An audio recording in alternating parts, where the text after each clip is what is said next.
Olá, você que nos acompanha no Pré-Vestibular Gonçalves Dias. Eu sou a professora Josefina Oliveira, estou aqui para mais uma aula de linguagens. Hoje nós vamos fazer as nossas questõezinhas do conteúdo de pontuação.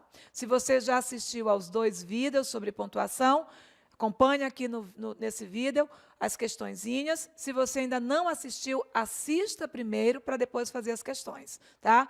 Conteúdo importante na prova do dia 17.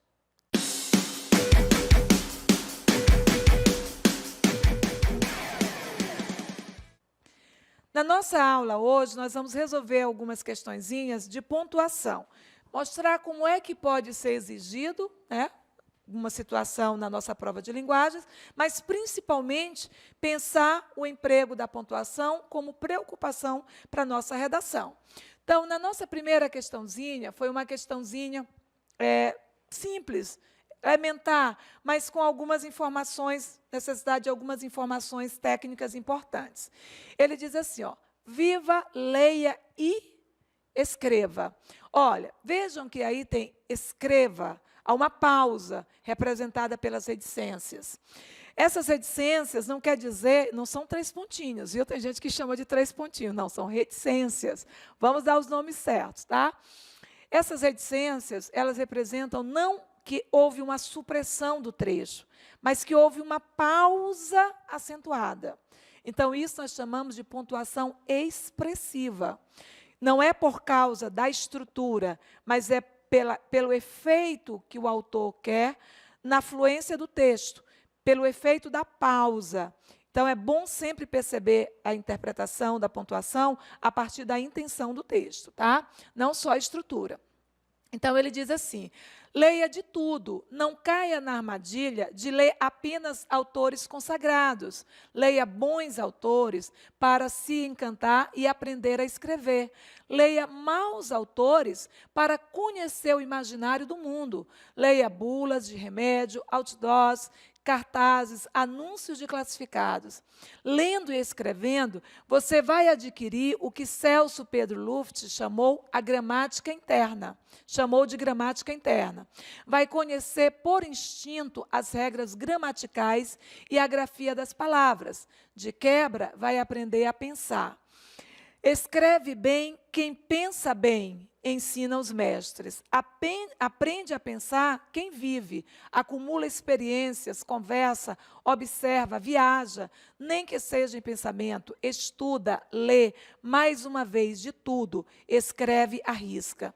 Nenhum manual consegue, sozinho, ensinar a pensar. Quem não pensa, não tem boas ideias. Quem não as tem, não pode dá-las, adverte Otton Garcia. O que é que nós temos? Aí ele coloca no final, simples assim, né? O que é que nós temos? Nós temos uma orientação aí para a produção textual. A qualidade da nossa produção depende da qualidade da nossa leitura, tá? Mas o que é que a questão vai nos pedir? Ele coloca, sobre o uso das aspas no texto, pode-se afirmar que, vamos observar, ele usa consagrados, bons, maus, e mais embaixo, gramática interna. São os empregos das aspas. E olha as afirmativas feitas. O uso de aspas em bons tem uma função completamente distinta do uso das aspas em maus. Quando ele faz a referência, né? Leia bons autores para se encantar e aprender a ler, leia maus autores. A ideia das aspas aí é para destacar esses 2 adjetivos. Esses 2 adjetivos, eles têm um peso relativo. O que pode ser um bom autor para você, pode não ser para mim. O que pode ser um mau autor para você, pode não ser para mim. Por isso está destacado pelas aspas. As aspas cumprem esse papel de enfatizar termos, relativizando sentidos. Então, ele está dizendo que nas 2 estruturas, nós temos uso completamente distintos. Não, tem a mesma justificativa, tá? Na letra B, as aspas em bons e maus têm o objetivo principal de intensificar o sentido desses adjetivos? Não. Tem a intenção de relativizar. quer dizer, depende da percepção de cada um. Então, relativiza. Letra C, gramática interna está entre aspas, porque se trata de uma expressão criada por outro autor. Olha o que ele coloca. Ele diz assim, passei errado, né? Voltando.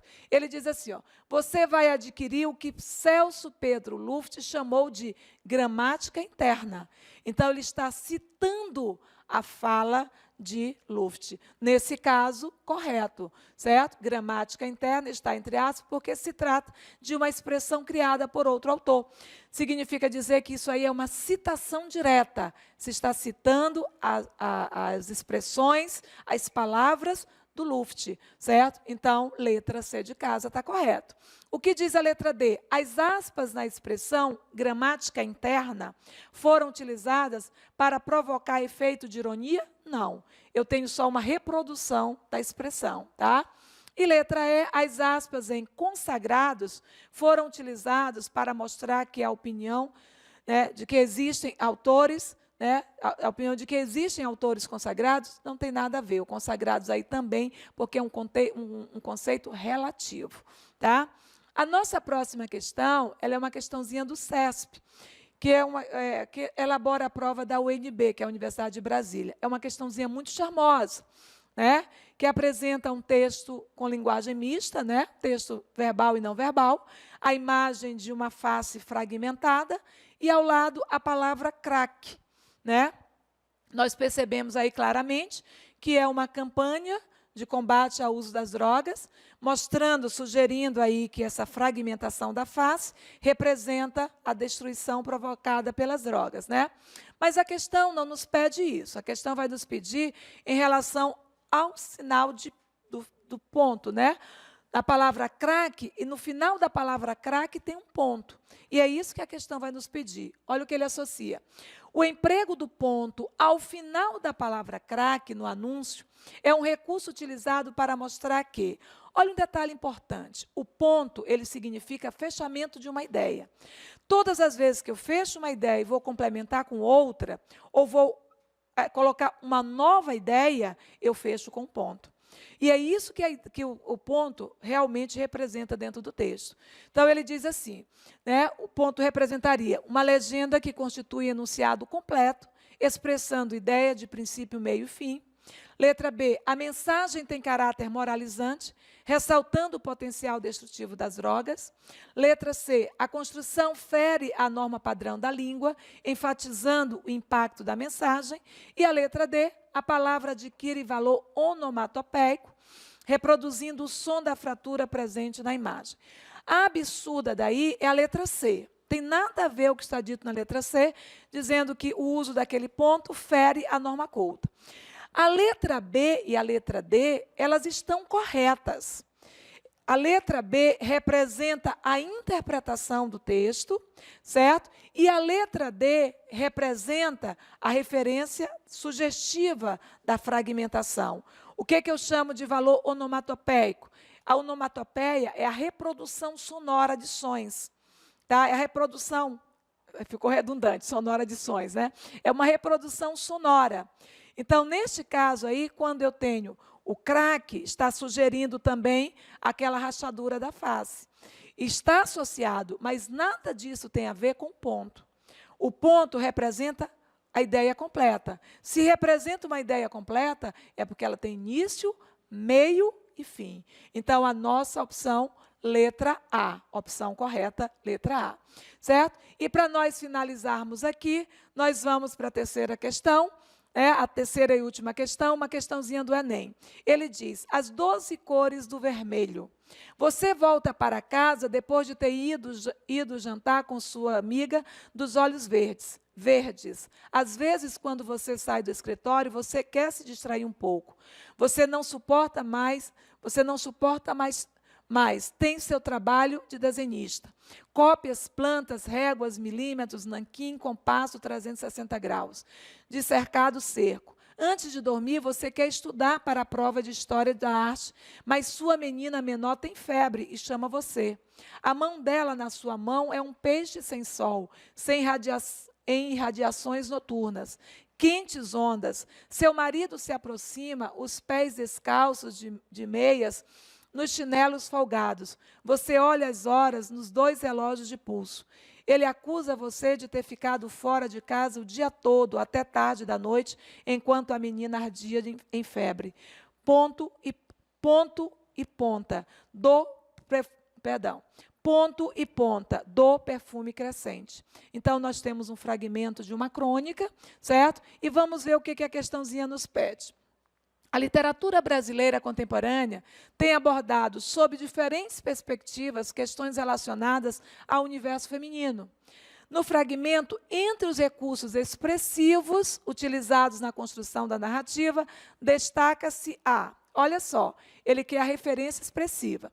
Repetição do você, que se refere ao interlocutor da personagem, não. Esse você que ela usa, você, a mulher, de uma maneira geral, inclui, né? Ela se inclui aí, certo? A ausência de vírgulas que marca o discurso irritado da personagem, tá? Percebam que na sequência, né, ela diz cópias, plantas, réguas, milímetro, nanquim, compasso, 360 graus, de cercado, cerco. Olha como a ausência da vírgula aí, certo? A pausa não existe. Tá? Então, não existe, ela dá um processo de aceleração para essa enumeração. E isso representa aí uma certa irritação com o seu dia a dia, né? Com o seu trabalho. Então, teríamos aí, opção correta, letra B de bola. A ausência de vírgulas que marca um discurso irritado da personagem, refletindo ali o seu estado emocional. A letra C ele diz, descrição minuciosa do espaço de trabalho. Não temos essa descrição minuciosa. Você tem uma noção, mas não tem detalhamento. Minucioso é quando é detalhado.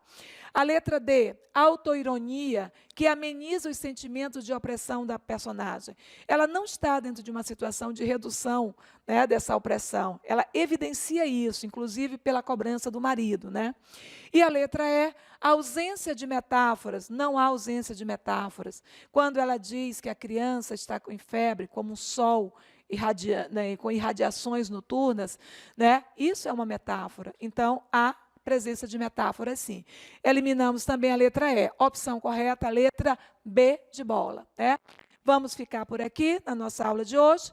Vocês têm as questõezinhas aí comentadas, façam as questões, tem algumas questõezinhas mais estruturais, só mesmo para você reconhecer aí a necessidade desses sinais de pontuação, certo? Qualquer dúvida, verifique lá nos comentários e tenha certeza de que você vai precisar dessas informações na sua prova no dia 17 de janeiro. Um beijo enorme no seu coração e até a nossa próxima aula.